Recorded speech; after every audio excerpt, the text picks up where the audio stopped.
Hello everyone, welcome to Pharmaizer. I post videos on pharmacy related subjects, explain both in Hindi and English in a very simple and easy way. If you find my video useful for your studies, don't forget to like and share my video and subscribe to my channel. So today we will discuss on distillation. It is the part 5. We'll discuss about the distillation which is done under reduced pressure, also known as vacuum distillation. So anyways, let's start with the introduction or the principle of distillation under reduced pressure. Basically आपका जो इसका process होता है that is reduce pressure में जो distillation किया जाता है it is similar to simple distillation.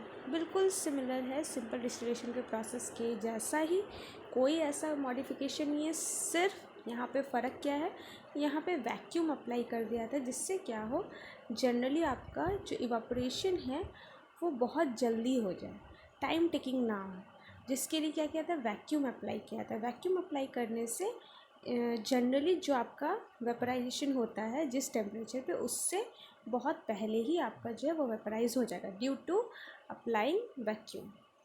So anyways this technique is applied for the purification and separation of high boiling liquid or liquids which decompose partially or completely at or below their normal boiling point. So basically ये process use तभी किया जाता है अगर आपका जो liquids है particular, अगर लिक्विड हाई बॉइलिंग पॉइंट तक पहुँचते पहुँचते अगर आपका डिकम्पोज हो जाए, that is purification and separation करने के लिए जब आप हाई बॉइलिंग पॉइंट देते हो लिक्विड्स पर, तो वो आपका पार्शली या फिर कम्प्लीटली जो है वो आपका डिटोरिएट या डिकम्पोज हो जाता है. इन दैट केस ज़रूरी होता है कि उसका एक्चुअल बॉइलिंग पॉइंट से पहले वो वेपराइज हो जाए.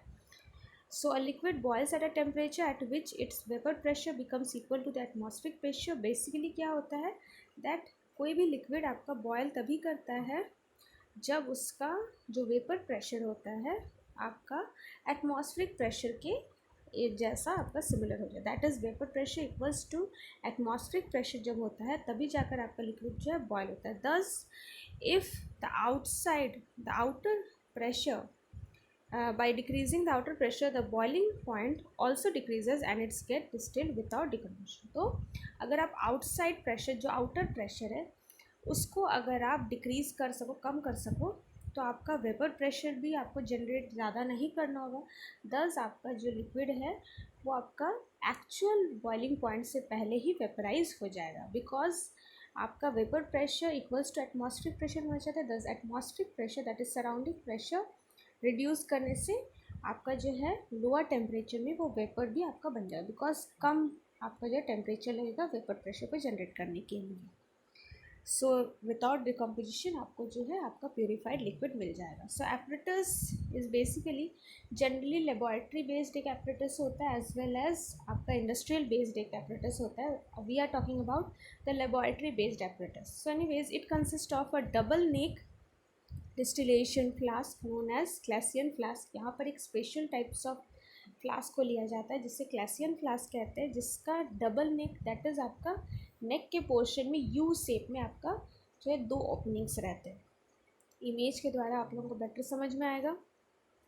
सो इसके जो दो नेक्स है, one of its neck contain a thermometer temperatures को नोट करने के लिए फिट किया रहता है, and the second contains the capillary tube which prevents bumping of the heated liquid. Liquids जो है जब बॉयल होते हैं आपका तो वो उछलने लगते हैं, तो वो आपका जो बम्पिंग है वो ना हो, फॉर दैट सेकेंड जो नेक है उसमें आपका कैपिलरी अटैच रहता है.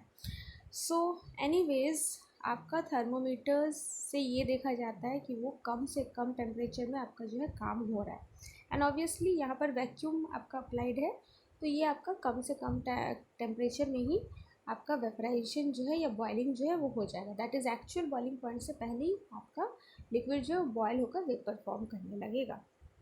So the capillary tube should be so fine as to permit only a slow stream of bubbles which can be controlled with a pinch cork.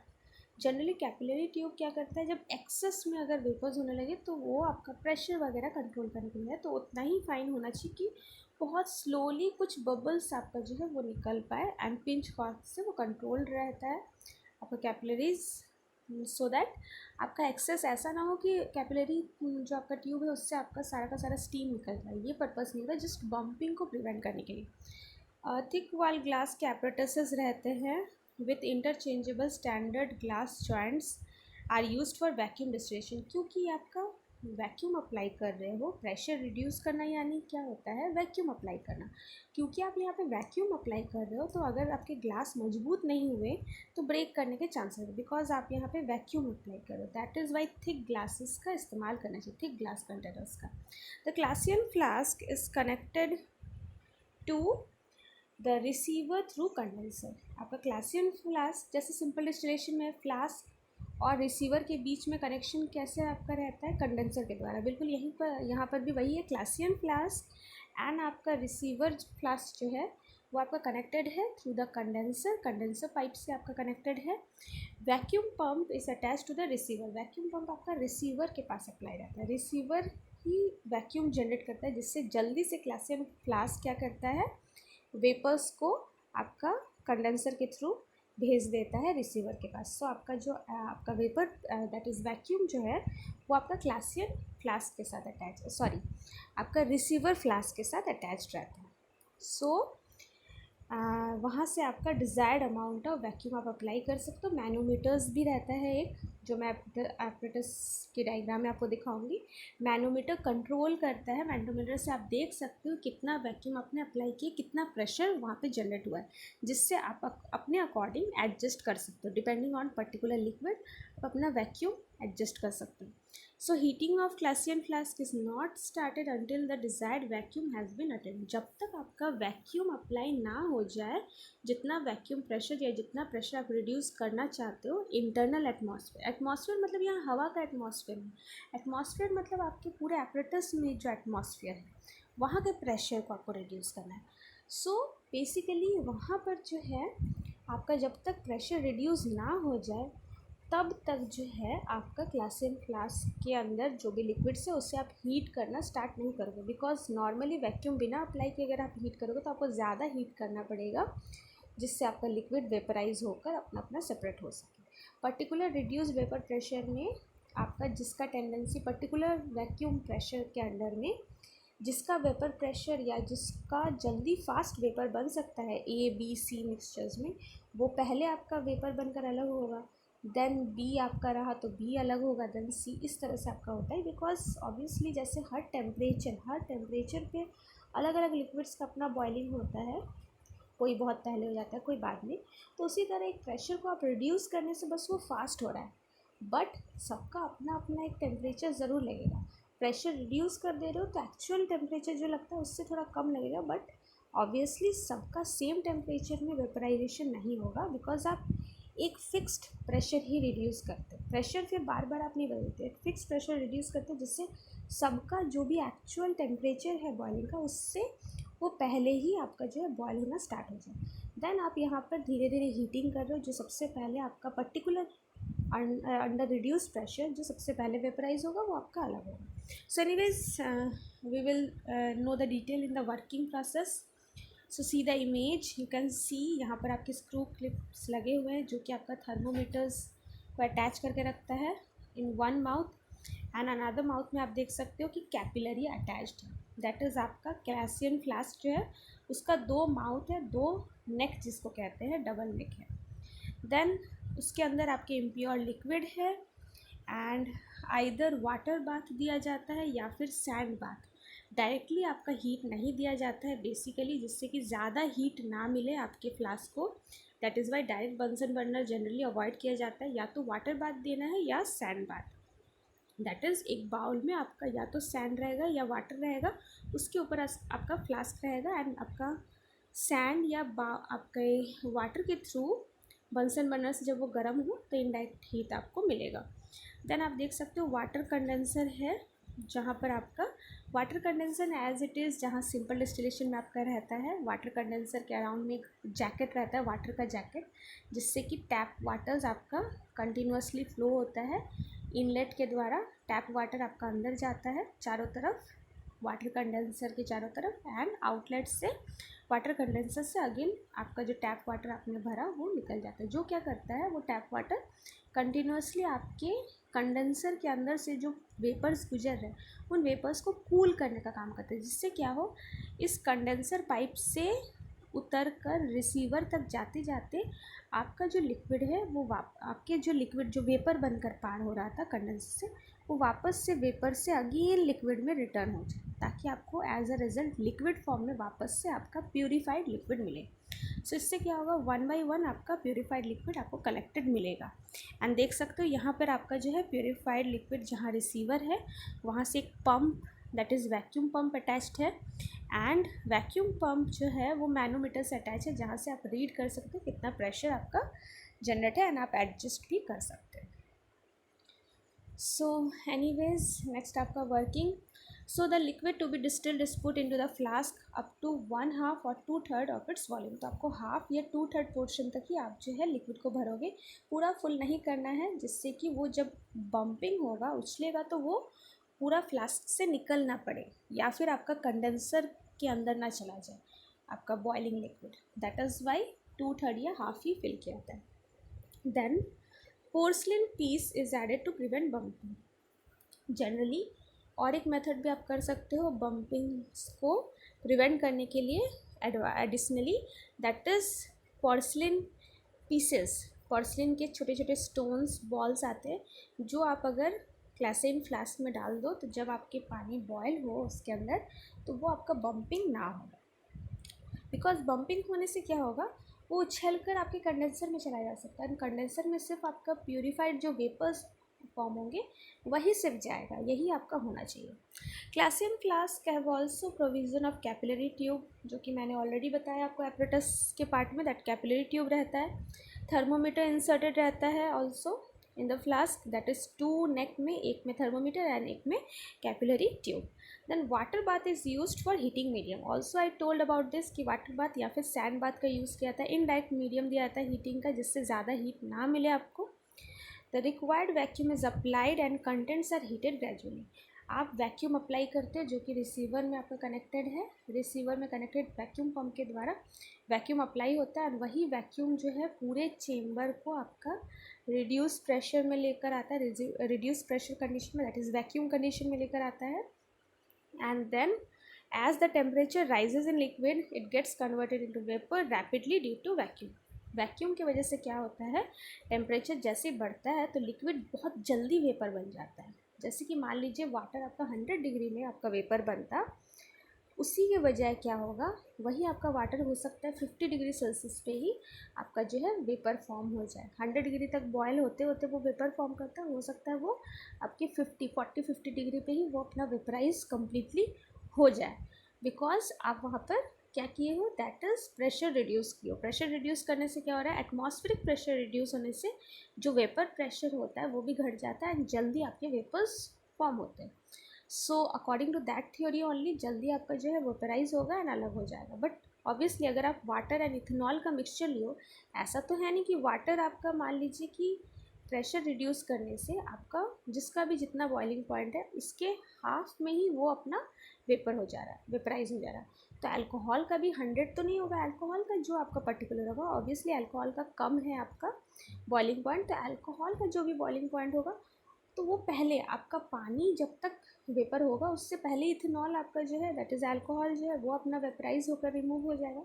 So based on particular liquids boiling point, जिसका भी जो boiling point है उसके according वो आपका जो है reduce pressure condition में जल्दी बॉयल होता है। जो आपका नॉर्मली जल्दी बॉयल होता तो वो और जल्दी बॉयल होगा, जिसको बहुत टाइम लगता था बॉयल होने में वो थोड़ा जल्दी ज़रूर होगा। सो 1 बाय 1 आपका liquid according to reduce pressure condition temperature जैसे मिलेगा वो अपना वेपराइज होगा, एंड देन आपका it will go to the condenser, vapours जो है it will pass through the condenser, and then जो कंडेंसर है it will be collected in the receiver.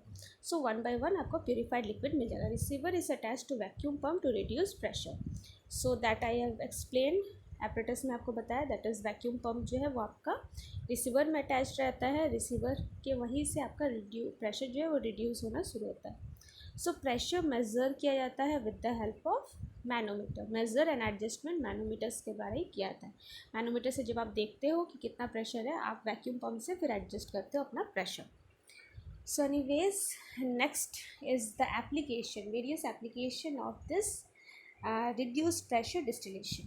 So it is used for concentration of extracts containing thermolabile substances to prevent their destruction. Generally जो कि मैंने starting में ही बताया, अगर कुछ ऐसे लिक्विड्स है जो कि आपका बहुत ज़्यादा हीट सेंसिटिव है, आपका जो है डिटोरिएट हो सकता है, डिस्ट्रक्ट कर जाएगा, डिकम्पोज हो जाएगा in high temperature, that is normally boil करते करते तक वो अगर डैमेज हो जाएगा, इन दैट कंडीशन आप उसको कम ही टेम्परेचर में रिड्यूस प्रेशर की वजह से आप जो है उसको प्योरीफाई कर सकते हो, सेपरेट कर सकते हो।